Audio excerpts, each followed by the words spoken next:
Buried deep in a locked chest, sealed since the late 1990s, a final handwritten letter from Princess Diana was found by a royal archivist cataloguing old Windsor files. But what was inside wasn't just a goodbye, it was a haunting prophecy. And when Charles read it, he collapsed into sobs, unable to speak. What did Diana say after all these years that broke the king? Before we go deeper into what this really means for the royal family, make sure to subscribe so you don't miss a single update. It began as a routine archival sweep, one of those quiet palace projects meant to organize old files, estate logs, and forgotten correspondence. But when the archivist's hands brushed against an ornate, sealed chest labeled only with Diana's initials, something shifted in the room. The seal had never been broken. The keys were held by only two people, neither of whom were alive. It had been overlooked, perhaps intentionally, perhaps fearfully, and now it demanded to be opened.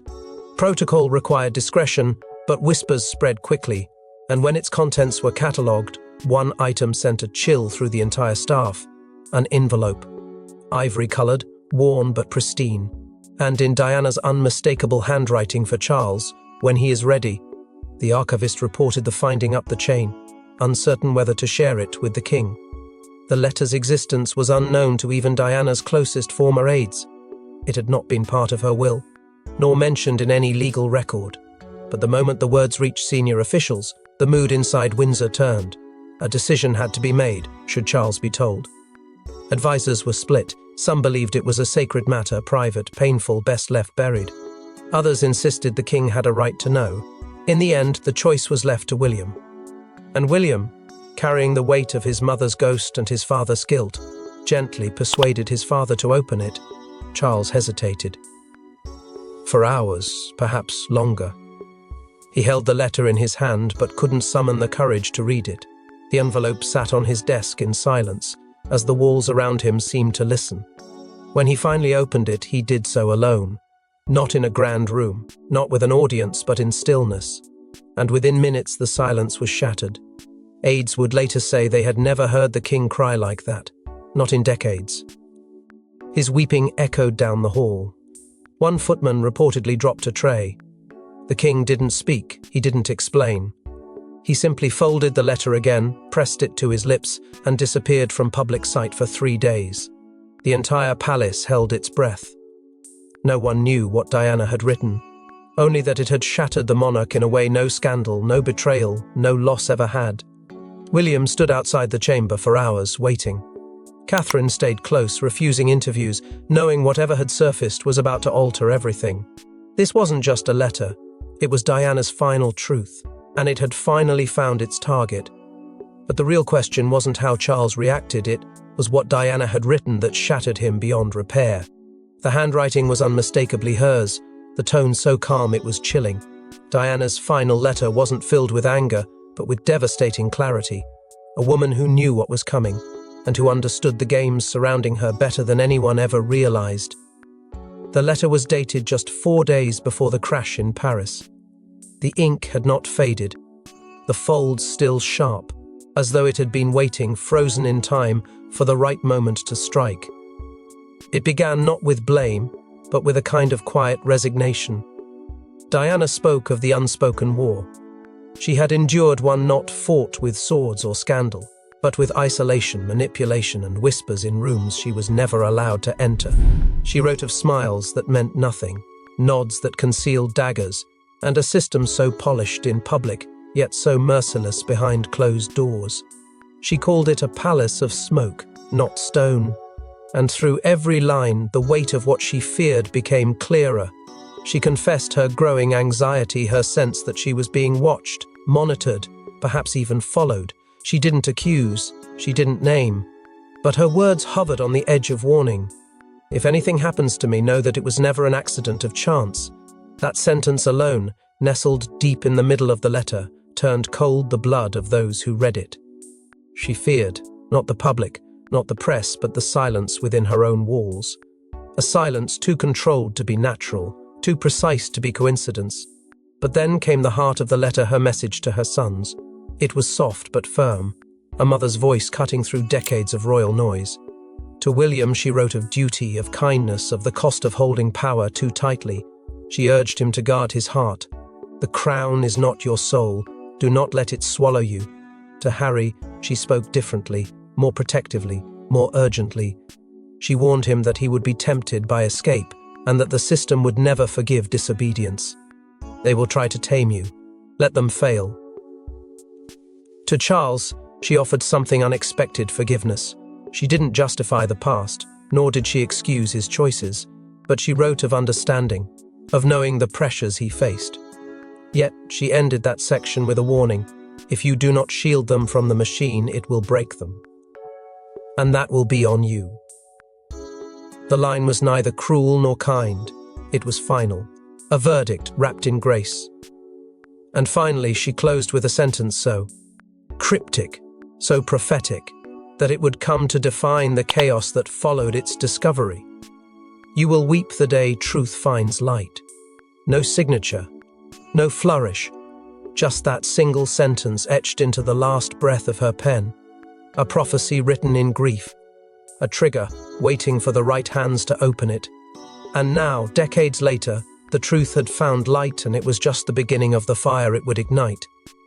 The contents of Diana's letter didn't stay secret for long. A royal staff member who witnessed Charles's reaction began asking questions. Within 24 hours, rumors spread through the palace like wildfire, and suddenly, the most powerful family in Britain was scrambling to control the story. The moment the letter was returned to its envelope and locked away in Charles's private drawer, the silence inside the palace grew louder. Staff members who had caught a glimpse of the king's tear-streaked face knew something seismic had occurred. The news that Charles had broken down while reading a letter from Diana, one never before seen, could not be contained by royal protocol or security briefings. Whispers turned into tension. Tension turned into strategy. The firm, accustomed to managing scandals and steering narratives, launched a containment operation before the hour was out. Trusted press contacts were warned. Mobile phones were checked, discretion orders were updated and reissued under threat of dismissal. Behind the scenes, the royal PR machine gathered like a wartime council. A closed-door meeting was held that evening inside Buckingham's oldest chamber. Communications officers, legal aides, and senior advisors gathered not to discuss the truth, but how to bury it. Half the room believed the letter should be carefully released, controlled, edited, spun as a moment of royal humanity. The other half feared what might happen if Diana's uncensored words reached the pub. Lick. Her voice had always carried more power than any official statement. Even in death, she could still shift public opinion like no one else. The consensus? Delay. Buy time. And above all, silence, everyone who knew, but silence had already failed. Inside the family, things grew more complicated. William and Harry were informed separately. What should have been a moment of shared mourning became another divide. William, torn between loyalty to the crown and love for his mother, insisted on discretion. The world doesn't need more pain, he reportedly told his aides. But Harry, far from the palace walls, responded differently. Let them read her, he said. That split set off a chain reaction. Communications between the brothers ceased. Aides from both camps were ordered not to engage. Catherine, sensing the weight of what was being hidden, demanded answers from Charles in private. What she learned was never made public, but it was enough to leave her visibly shaken for days. Charles, now fractured by memory and guilt, withdrew completely. His schedule was cleared. Public engagements were cancelled without explanation. No statements were issued. The king, so often composed in the face of chaos, vanished into the quiet of Windsor, refusing to be seen. For the first time in years, even his most trusted advisors were locked out. He was not grieving, he was unraveling. But while the palace focused on silence, someone else was preparing to make sure Diana's words reached the world. When a copy of the letter mysteriously surfaced online, the monarchy's worst nightmare became reality. Diana's words, untouched, uncensored, unleashed a storm that no royal statement could stop. And in just hours, everything changed. The leak was not dramatic in form, but devastating in effect. A quiet upload to an encrypted forum, posted without fanfare, was the first spark. Within minutes, screenshot. were being shared on private channels, then across closed circles of journalists, and finally, across every global platform imaginable. It was her handwriting, her voice, her fears. The letter that had once brought a king to tears now brought a nation to its knees. Every word Diana had written ignited fresh outrage. Her warning of being silenced, her plea for her son's protection, her cryptic parting line, "You will weep the day truth finds light." The phrase now headlined every major publication in the world. By dawn, the UK awoke to chaos. Diana, warned of royal betrayal, ran across newspapers in London, Paris, Sydney, and New York. Broadcast anchors delivered the revelation with somber gravity. Celebrities, politicians, and former palace insiders broke their silence. Hashtags surged in real time. Hashtag Diana's letter, hashtag truth finds light, hashtag justice for Diana. But the public's response wasn't just digital. Within hours, thousands gathered outside Kensington Palace, lighting candles, placing photographs, and standing in silent protest. Across the country, spontaneous vigils bloomed in city squares, echoing the grief that had once followed her funeral procession. Except this time, it wasn't just grief, it was anger. But in the face of this fury, the monarchy stood paralyzed. Charles, still reeling from the emotional blow of the letter's discovery, now found himself at the center of a global storm. Reports from inside Windsor revealed he had quietly left the estate under cover of night, escorted by a skeleton security team. No statement was issued, no explanation given.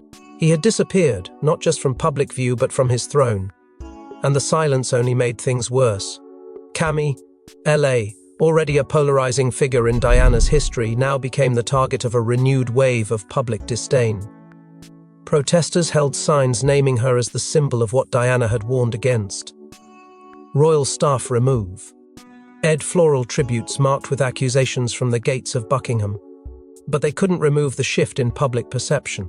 The world wasn't just revisiting Diana's pain, it was demanding answers from those who had survived it. Inside royal circles, panic turned into paralysis. No one knew who had leaked the letter. Was it a whistleblower?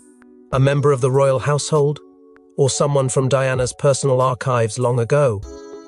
The speculation only added fuel to the fire. Every corner of the institution felt exposed. The very foundation of royal secrecy had cracked, and through that crack, the voice of a woman long gone now echoed louder than ever. But while the world mourned again behind palace walls, old wounds reopened, and with them, deep family divides. For years, the world speculated about the distance between Diana's sons. But now, with her final words laid bare for all to see, the quiet feud turned loud, and the royal bond that once held firm cracked again. The leak of Diana's letter had reopened every fracture that time had only barely sealed. What should have brought her sons together, grief, memory, truth, only pushed them further apart. William, already devastated by the emotional toll on his father and the nation, felt blindsided by the timing and the exposure. Privately, he suspected that Harry, or someone close to him, had allowed the letter to reach the public. Though no proof ever surfaced, the suspicion alone was enough to ignite tension. William reportedly described the moment as a betrayal not just of the crown but of our mother's final dignity. For him, the leak wasn't justice, it was exploitation. But Harry saw it differently. To him, the letter was not a wound, it was a reckoning, a long overdue acknowledgement that his mother had been right, that her fears had not been imagined, that her voice so often buried beneath royal noise deserved to be heard without censorship. He called it her last act of freedom, and for the first time in years, the world seemed to agree with him. He welcomed the transparency. Meghan, standing firmly by his side, reportedly supported the letter's release and encouraged Harry to use it as a platform for healing, not division.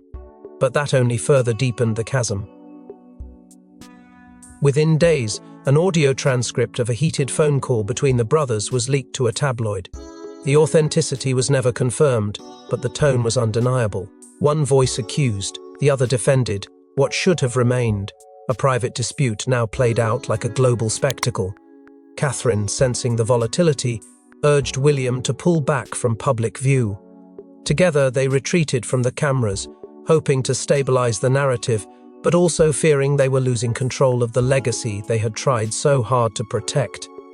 Every appearance now carried undertones of pressure, of fractured trust.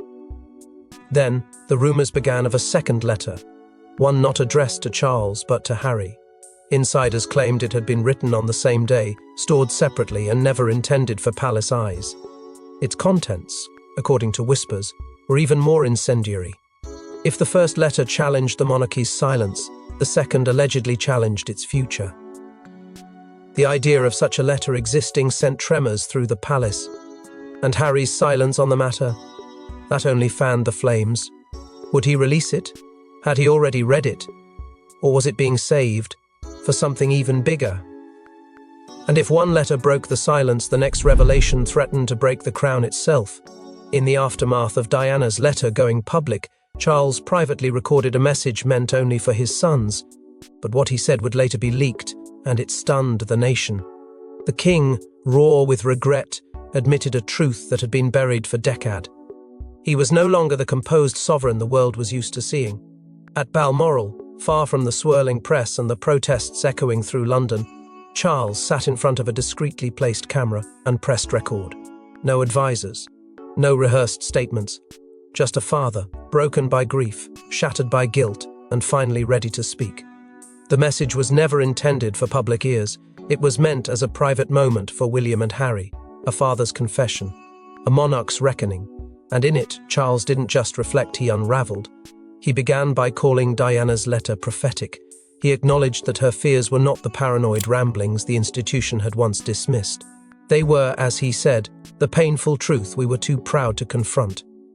His voice cracked as he admitted his emotional failure. I should have shielded her. I should have spoken louder when she was silenced. I didn't, and I carry that now. But it was the message to Harry that brought the sharpest sting. Charles apologized not with diplomatic polish, but with raw honesty. I see now that I stood with tradition when I should have stood with my family, and for that, I beg your forgiveness. It wasn't an abdication of responsibility. It was the first time Charles publicly positioned himself not above the pain but inside it. What happened next, however, changed the course of everything. The video, stored on a secure royal server, was quietly downloaded by an aide who had served Diana decades earlier. Whether out of loyalty to her memory or a belief that history deserved transparency, the aide sent it to a trusted investigative journalist with only one instruction: for history's sake, not vengeance. Within hours, the footage was authenticated and released in a midnight broadcast that stunned the nation. It was unprecedented. A reigning monarch, emotionally stripped bare, admitting fail. In his treatment of a princess who had been elevated to sainthood by the public. The reaction was instant. Some praised Charles for finally speaking from the heart. Others saw it as too little, too late. But everyone agreed it was a moment unlike anything seen in modern royal history. It pierced through decades of polished statements and ceremonial silence.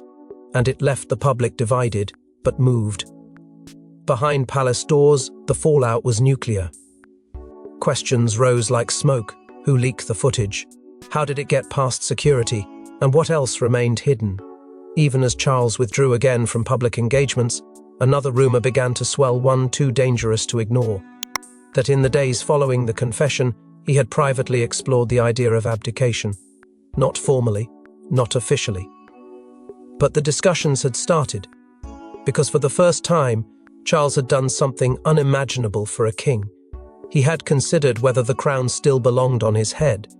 But while Charles wept in private, the palace was preparing its most dangerous move, yet silencing the source of the leak. With the monarchy on the brink of a narrative collapse, royal advisors began working behind the scenes to reassert control. One by one, suspected leakers were hunted, questioned, and erased. But not before one final warning shook the internet. The air inside Windsor had shifted. What was once polished routine had grown cold, paranoid. Doors that were once left ajar were now triple-checked. Conversations once casual were now whispered. Because inside the palace a manhunt had begun. The private recording of King Charles, his tearful admission, His regretful apology had pierced the monarchy's armor, and it left the royal machine scrambling to sew itself shut. Within hours of the video's release, a covert task force was activated. No official announcement, no press briefing, just a silent "Durr. Active, plug the leak or risk the crown." Investigators began targeting every staff member with access to the digital archive. From IT personnel to royal secretaries, anyone who had touched Balmoral's secure servers was quietly called in. Phones were confiscated, personal devices cloned, surveillance footage from inside Windsor was pulled without warning. Key cards were analysed for movement patterns. It wasn't just damage control. It was a purge. 2 aides were dismissed in swift private firings, their names scrubbed from staff directories. One was reportedly placed under continuous security watch, escorted out of the estate with only a single suitcase. No explanation, no goodbye. Silence was the new rule, and fear its loudest enforcer. But just when it seemed the monarchy was tightening its grip, a new tremor rattled the internet. A single anonymous post appeared on a whistleblower forum known for hosting high-risk royal leaks. It contained no footage, no documents, just 8 words: "There's more. Much more. And it's coming." The account was verified by moderators who'd authenticated previous leaks tied to Diana's legacy. And within minutes, the post went viral. Hashtags exploded across social media. News anchors read it on air like a threat. And the palace? For the first time since the scandal began, it was silent. Public pressure surged. The people, no longer satisfied with fragments, began demanding everything. Every sealed letter, every censored interview, every diary entry, note or transcript connected to Diana's final years. What had once been whispers of conspiracy were now national conversations. A digital petition calling for an independent inquiry into Diana's treatment during her final years hit 10 million signatures in 3 days. Parliament members, once careful to avoid royal entanglements, began voicing cautious support for full transparency. "If we do and confront the past," one MP warned, "we may not have a monarchy left to protect." It was no longer just about a letter. It was about decades of silence, decades of shielding truth in the name of tradition. And as the monarchy scrambled to bury the fire, it only burned hotter. The old methods, erase, suppress, distract, were no match for the digital age. Not when an entire generation had grown up idolizing the princess the palace tried to forget. And as the monarchy fought to contain the past, the people were already imagining a different kind of royal future. In a twist no one saw coming, Diana's voice, once silenced, became louder than ever before. Her final letter, once a hidden farewell, was now the foundation of a movement, not against the crown but towards something purer, something reborn. What began as a leak had become a reckoning, and now something unexpected was blooming from the chaos. Parliament, once hesitant to entangle itself in royal affairs, found itself flooded with public requests for a national day of remembrance. Not a holiday for a sovereign or a war hero, but for the people's princess. Diana Day, as it came to be called in early debates, wasn't about her title, it was about what she stood for: compassion, truth, and resistance to silence. For the first time, the House of Commons held open discussions about how the monarchy could honour the legacy of a woman it once failed to protect. Inside the royal circle, the shift was even more profound. Young royals, once bound by rigid tradition, began stepping beyond the palace walls with a new kind of voice. William, long measured in his public appearances, began speaking candidly about the emotional toll of royal duty. Harry, from afar, echoed the same themes. But it wasn't rivalry that defined them now. It was a shared mission, to protect the next generation from the wounds they inherited. Together they act a groundbreaking charitable trust in Diana's name, focused on mental health, social reform, and the fight against institutional silence. And for the first time in years, both brothers aligned not in blood, but in purpose. Diana, who had once stood alone in the storm, now stood at the center of a movement she never lived to see. To millions, she became more than a memory, she became a compass. Public perception of the monarchy began to shift, not because of spin or pageantry, but because the royal family, at last, began listening, not only to her words but to what they failed to understand while she was alive. The most poignant moment came when Charles, emotionally humbled and still reeling from the past weeks, made a quiet decision. Without fanfare, without press direction, he appeared at a candlelit vigil held in Diana's honor. There were no speeches, just presence. And in that silence, a message echoed louder than any royal decree. Sometimes redemption comes not from rewriting history, but from facing it. In the months that followed, the firm long known for its unyielding posture began a slow and cautious transformation. Internal memos emphasized empathy. Public briefings carried a more human tone. Advisors spoke less of optics and more of authenticity. It wasn't perfect, it wasn't fast, but it was real. A cultural reset, born not of strategy but of sorrow, and a letter that refused to stay buried. But even in healing, some scars remain, and one final moment between Charles and Diana's legacy would bring the story full circle. Weeks after the chaos, Charles returned to Kensington Palace, in his hand Diana's original letter, preserved in glass. Alone, he stepped into the garden she once loved, and placed the letter beneath her statue. No words, just tears. A man, finally mourning the woman he never truly understood.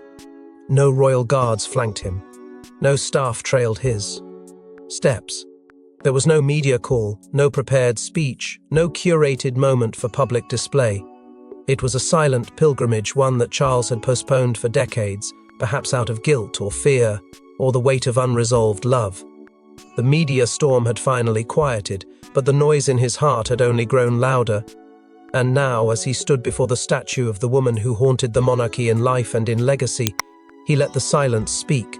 A single letter, her final words encased not just in glass, but in a nation's memory, was placed at her feet. There was no ceremony, only the soft weight of a truth finally acknowledged. For the first time in a generation, the royal family didn't resist the tide of emotion. They embraced it. In a move no one anticipated, Buckingham Palace released a statement not crafted to manage optics, but to address the soul of a grieving public. It spoke of transparency, of humility, of the need to listen not as monarchs, but as humans. It wasn't flawless, it wasn't comprehensive, but it was something the monarchy rarely offered: sincerity. And in that small gesture, a centuries-old institution began to feel finally alive. That moment, captured by a long-lens camera from across the palace gates, became the final image the world didn't know it needed. Charles walking away, shoulders hunched, hands empty, head bowed. No crown, no entourage, just a father, a widower, a man. The image rocketed across social platforms and newspapers alike, not because of what it said, but because of what it didn't. For once, the royal family wasn't trying to control the narrative. They were finally living it. In the days that followed, William and Harry were seen together briefly. No grand reunion, no public embrace. But they stood side by side at a private charity event honoring their mother's work. It was quiet, respectful, and heavy with unsaid things. Yet in their united silence, the world saw something: sacred grief that had broken them once, now forging an unspoken truce. Diana, once sidelined, once misunderstood, was no longer a ghost haunting the monarchy. She had become its guiding light. Her legacy wasn't buried beneath titles or trauma, it stood tall, etched in memory, enshrined in change. The monarchy hadn't fallen, it had evolved. Not through policy or power, but through a letter, a final, aching testament from a mother to her sons and to the world. And so, in a moment of heartbreak and truth, the monarchy was forever changed not by scandal, but by a mother's final words. Thanks for watching. Don't forget to like and subscribe, and we will see you in the next one.